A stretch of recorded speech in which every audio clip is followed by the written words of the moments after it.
y'all, welcome back to my channel. Today I'm going to be talking about how I passed my master's ASWB, whatever it is, exam on the first try. Okay, so if you're interested in hearing about this, please go ahead and keep watching. And before I give you guys my tips and tell you how I passed my exam on the first try, make sure you subscribe to my channel, turn on the notification bell, like this video, and share it with people who need to hear it, okay? So let's go ahead and get into the video. Okay, so first thing first, okay? I graduated grad school in 2016. It is 2021, okay? I am 5 years, almost 5 years post-grad, okay? So, like, I don't remember anything. And also, my program was not clinical. My program was macro and like community-based focused. It was called like community empowerment and program development or something like that. Whatever I did, I am not doing that type of work right now as a social worker. I am direct practice, clinical, medical social work. So I am not fresh out of school. So I definitely feel like there was like a huge learning curve for me, and I was like, the odds were stacked up against me for sure with this exam. So I was really nervous going in. I was asking some people around, like I knew some people who were studying or passed their clinical exam and they got their LICSW or LCSW.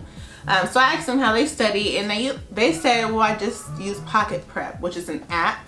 I'll put like a screenshot on the screen so you guys know what I'm talking about. I'm like, okay, well, I'm just gonna do the app too and I'll be good. And so I downloaded it and I started doing the questions, and I'm like, I don't know any of this. Who's Maslow, okay? Who is this hierarchy of needs?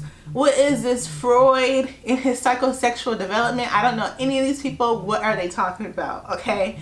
And so I was like, okay, I need to like completely freshen up on this content. I don't know any of this. Okay. So that's when I went on Amazon and I purchased this book, this Dawn Apgar book. And I studied it front to back, literally front to back. So altogether it took me about, I would say, 4 months to study. I wanted to finish the Dawn Apgar book within like a week or so, and that did not happen because, you know, life be lifing, and I did not do that. I moved, I started doing travel social work, all that type of stuff. I finished this book within maybe like 3 months, and I broke it up because I don't know about y'all, but I cannot sit down and read for a long period of time without stopping. So I would just assign myself a certain amount of pages to read, and I would read them. Okay, so after I registered for the exam, I hurried up and I finished reading the Dawn Apgar book, okay? And then in the back of the book here, there's a practice exam. And so I did the practice exam, and then I found out what my weakest area was, because the test is broken up into 4, like human behavior, ethics, let me look and see, human behavior, ethics, and then there's 2 other areas within the exam. So my weakest was human behavior, and I believe interventions. Those were my weakest areas. So I tried to focus a little bit more of my attention on those areas. But what I did while I was reading this book before I did my practice test, I was writing notes in a notebook, okay? And so those notes I turned into flashcards. Then from the practice test, all my missed questions I turned into flashcards. All the questions that I felt like I was kind of like iffy on, I turned those into flashcards, okay? So then I just started a flashcard deck, and I started studying. After I finished all those flashcards, I started studying and then flipping through them every day. I used Quizlet instead of doing like the paper flashcards, just so it could be easier. Quizlet is super easy to use, and I will also use I'll leave my flashcard deck in the description box so you can have access to it. What I will say is that it's probably easier or better for you, I would say, to make your own flashcard deck, because with flashcards you need to be able to remember the terms and write the terms in a way that's easy for you to remember. So it may not be helpful to use mine. However, I will leave them in the description box if it is helpful for you. Okay, so I was studying my flashcards, I was doing Pocket Prep, and then I did another practice test. I got the second practice test from another study book that's pretty popular. I had a PDF version of that. I did not read that study guide. I will leave the name of that study guide in the description box. I did not read that study guide. I just did the practice test. That practice test was hard as hell. I'm not gonna lie, it was hard as hell. Oh, all the missed questions, I turned those into flashcards. All the ones that I was like iffy about or I had to guess, I turned those into flashcards, okay? So like at the end of it, I had like 700 or so like flashcards. And I also the flagged cards on Pocket Prep, like the flagged quizzes and the missed quizzes or terms that I really didn't know, I turned those into flashcards. So I had a lot of flashcards, y'all. So from there, how I studied was whenever I had time in the day, like idle time, I would study. So like at work, like eating my lunch, I would do Pocket Prep or look through my flashcards on the way to work, because I don't drive or anything. I just take the shuttle to work, do Pocket Prep, do my flashcards, okay? So anytime I had time to study, I would be studying, okay? So then at the end of that, like I would say a few days before my test, I did the ASWB practice test, which is $85.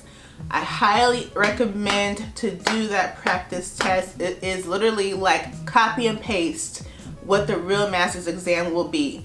Not as far as like what the actual questions will be, because every test is different, but like from the look of it, from how the questions are phrased, how long the questions are, it is like literally the same type of feel. It is the closest thing you will get to the real exam, okay? So I highly recommend, if you have the money to do ASWB practice exam, if you don't do any other practice exam, do that one, okay? Like, I am proud of you. Okay, so I scored about 120 out of 150 on my ASWB practice exam, and I was super nervous because I'm like, okay, if this practice exam is exactly how the exam is going to be, and if I don't do good, I'm gonna reschedule my exam. So I was happy that I got 120 on my practice exam. Of course, just because you do well on the practice exam or you pass it doesn't mean you're gonna do well on the real test, but it gave me a lot more confidence that I did well on the practice exam. Okay, so another thing I was doing throughout my entire like study period,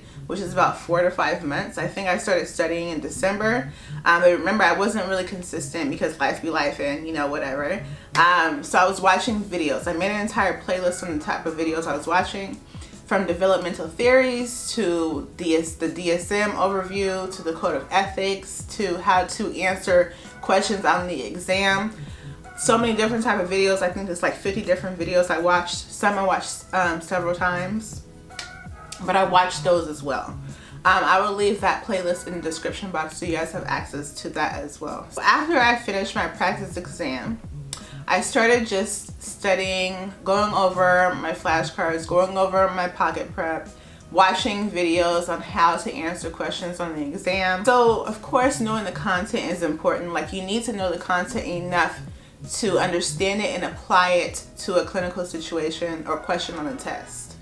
That is important. However, you need to also know how to answer the question. In my playlist, there are the videos that will break down how to answer the questions a lot better than how I can explain. Please watch those videos. It'll help you immensely. I'm telling you. I'm begging y'all. Go watch those videos, okay? Just a quick overview about what I did over like 4 to 5 months. I watched YouTube videos on a playlist that I will leave in the description box. I read the Don Apgar book front to back, okay? I did the practice test from the Don Apgar book. I did a practice test from another practice exam book. And I did the ASWB practice exam. I made flashcards from the Don Apgar book. I made flashcards from the other practice test. And I made flashcards from like the videos that I watched. Just pretty much brief overviews in terms that I don't know. I made flashcards from the Pocket Prep questions or terms that I'm not familiar with. And throughout this entire study process, I went over my flashcards and I continuously did Pocket Prep. I completed 1,000 questions on Pocket Prep, okay? So hopefully my study process makes sense to y'all. Yes, I studied for about 4 to 5 months, but not every day. There was times where I was, like in the beginning, I would study like every day, but then life got in the way. And then I would study here and there. And then once I registered for the test, I got serious, okay? So every Sunday I was studying, and then I needed to pick up the pace because I was behind.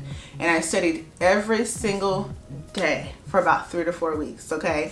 And I'm talking hours. When I would get home from work, I would study till about 11. So let's say like 5 or 6 p.m. I would study for about 5 or 6 hours, y'all. So I was serious. I'm like, my life is depending on me passing this test, y'all. So that's what I did.